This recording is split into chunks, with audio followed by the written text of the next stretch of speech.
Historia nocturna. Mi abuelo se crió en un pueblo rural cerca de Bucaramanga.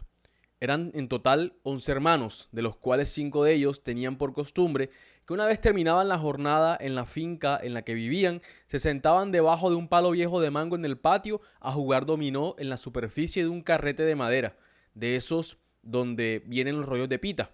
Ahí se quedaban hasta que se les hacía tarde en la noche, jugando por puro vicio. Ese patio, me contaba mi abuelo, era en realidad una cerca que delimitaba una zona en la parte de atrás de la casa, que lo único que hacía era evitar que los animales se escaparan, pero desde ahí se veía el resto de la finca y el monte a lo lejos, pues eran los únicos que vivían en esa zona. Algunas casas cercanas estaban en una vereda más abajo, como a 5 kilómetros, y generalmente la gente de allí pasaba por esa finca para cortar camino. Eso no era problema. Antes la gente tenía ese tipo de confianzas. La mamá de mi abuelo, que nunca gustó de esa costumbre de ellos jugar dominó ahí, casi siempre los estaba regañando, diciéndoles que eso era malo, que el monte hay que respetarlo porque uno no sabe que pueda andar por ahí acechando y no solamente animales. Peor ellos, que se les hacía a las 11 de la noche y estaban ahí en la penumbra alumbrándose con un velón y golpeando la madera con las fichas del dominó. Esos sonidos llaman al diablo, les decía mi bisabuela mientras se persignaba, a lo que ellos se reían a escondidas. Pero pasó una tarde. Ni siquiera había oscurecido del todo. Ese día mi bisabuela había salido a hacer unas compras y regresaba al día siguiente.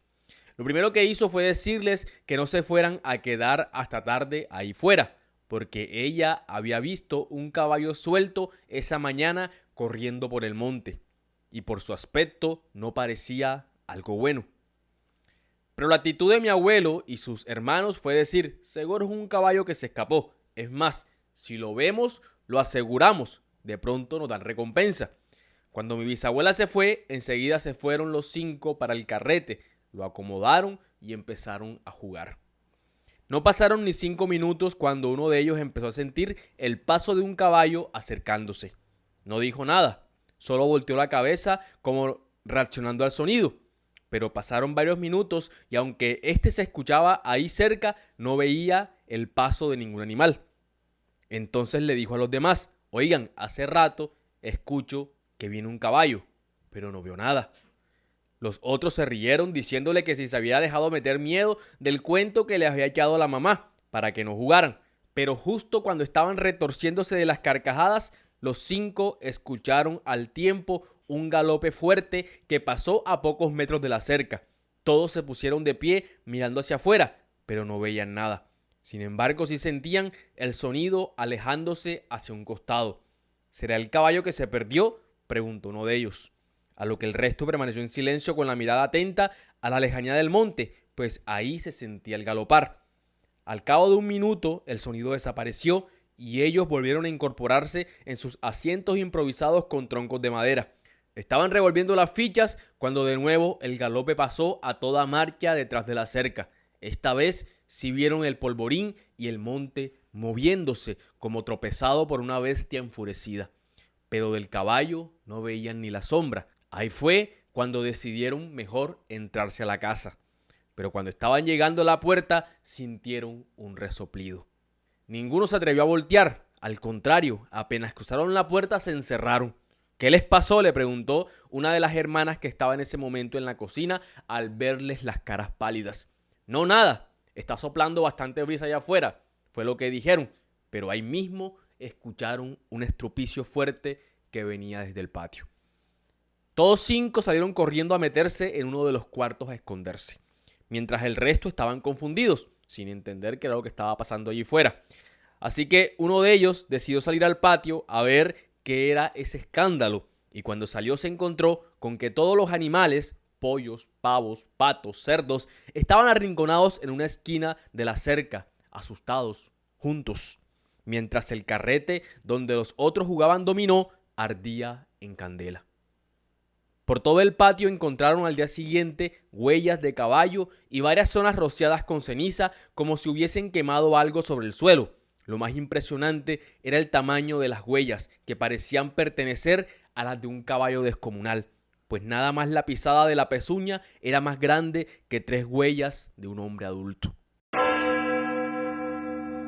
Cuando era niña, que vivía con mi mamá, me pasó algo que todavía me acuerdo y me asusto. Mi mamá en ese entonces vendía almuerzo por encargo en El Rosario, un municipio de Olanche. Casi siempre lo repartía y pasaba después, en los sábados, a cobrar el dinero.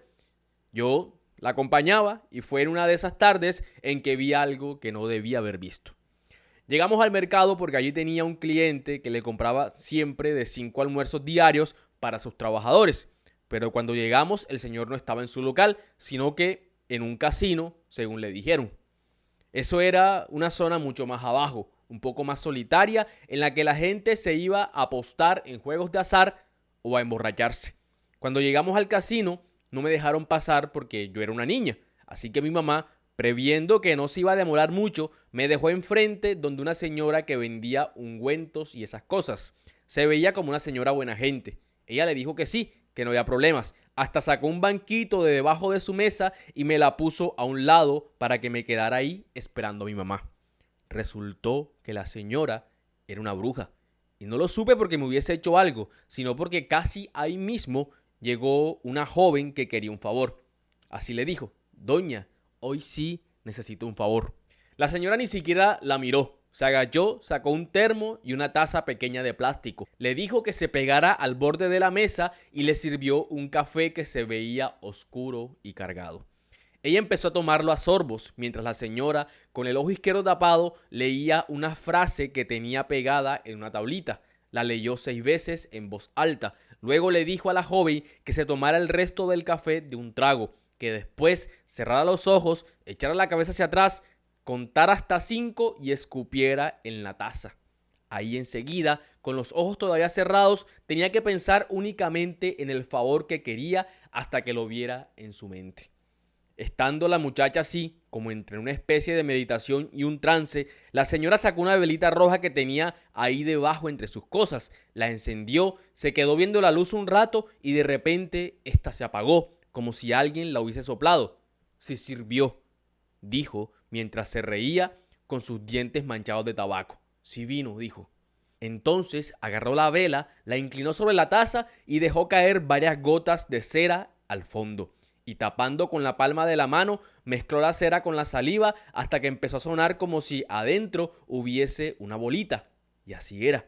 Cuando ella quitó la mano, sacó del fondo del líquido viscoso que estaba en el pocillo una bolita negra como hecha de metal. Se la entregó a la muchacha y ésta se la tragó enseguida.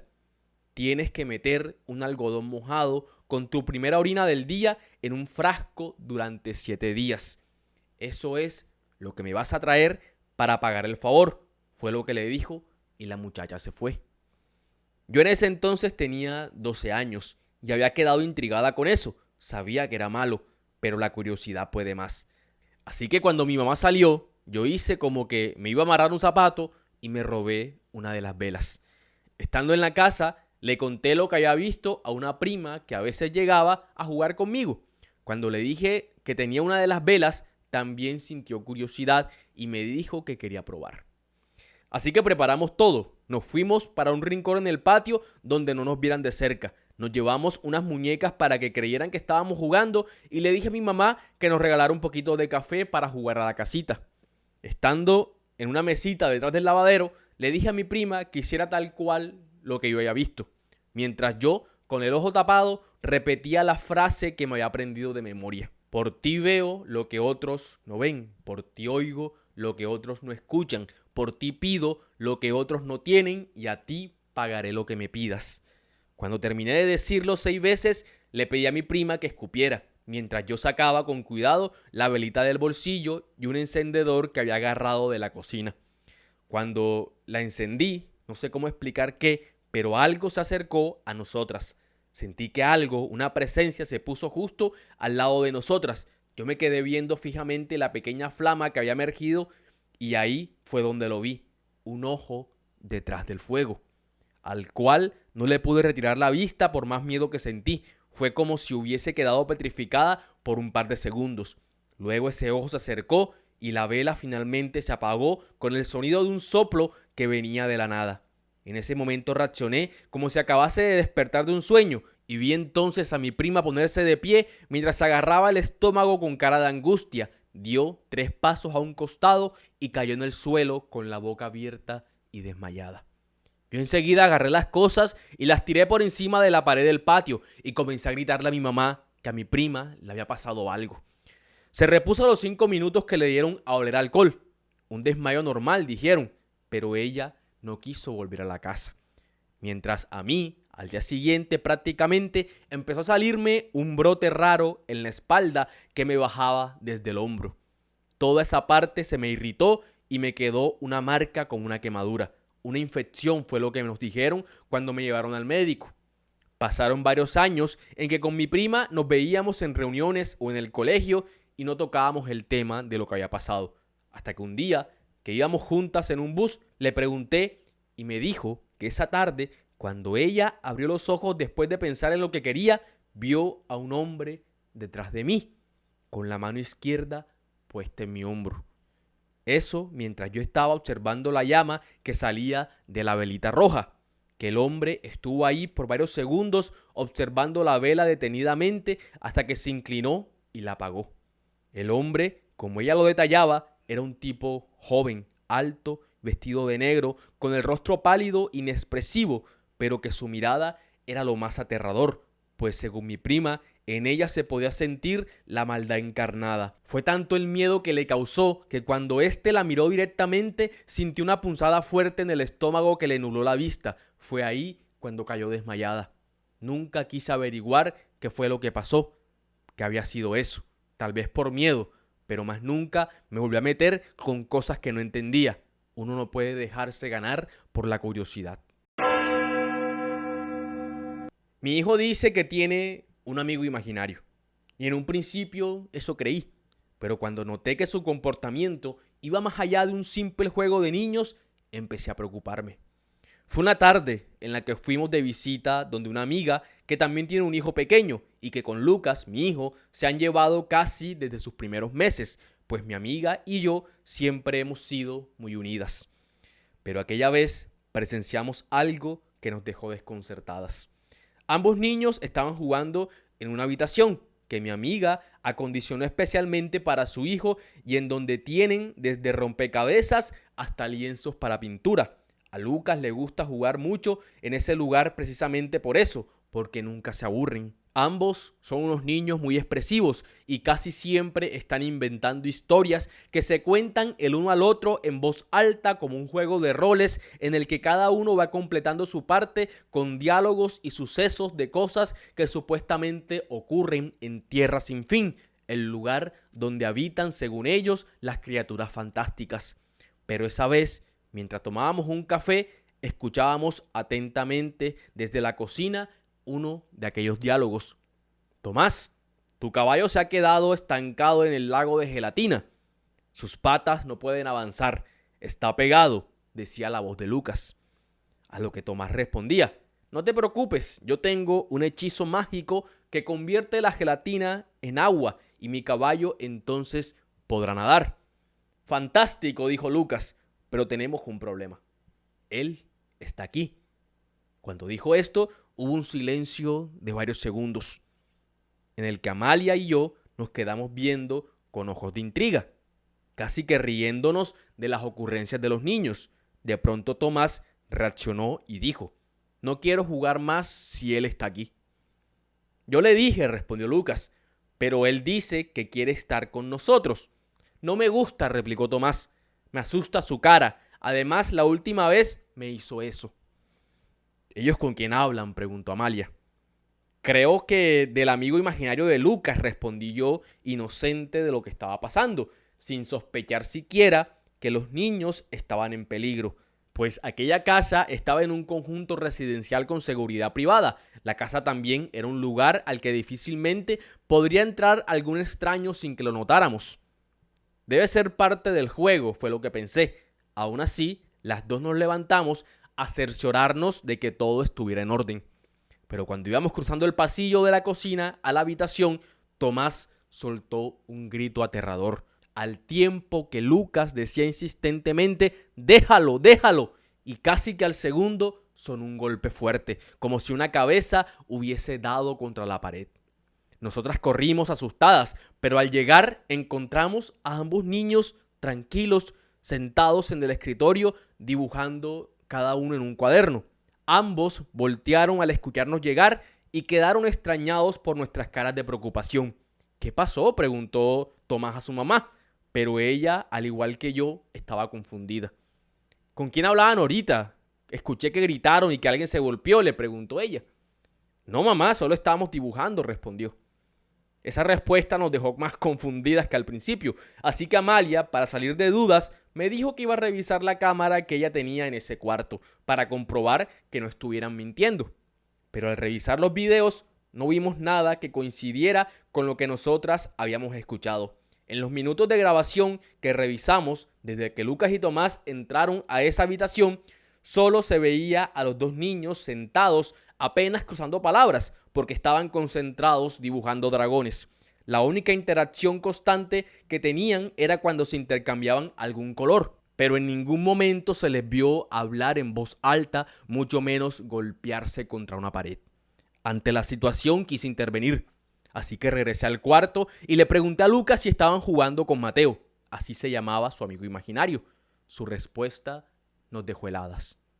Mateo no quiere jugar, nos dijo Lucas. Desde que llegamos está en el rincón contando la misma historia de siempre, la del caballo en el lago de gelatina. Le dije que esa ya me la sabía, pero él sigue y sigue. Le dije que si insistía no íbamos a jugar más con él, pero él dice que no importa, que él puede reemplazarnos. En ese momento Tomás soltó una pequeña carcajada de burla secundada por Lucas, quien remató diciendo: ahorita incluso estaba imitando nuestras voces. Es un tonto, agregó, y ambos siguieron dibujando. La respuesta de Amalia fue directa. Deberían irse, me dijo. Y la entendí completamente. Cualquier madre hubiese hecho lo mismo. Ahí comprendí que hay batallas que se deben dar en solitario.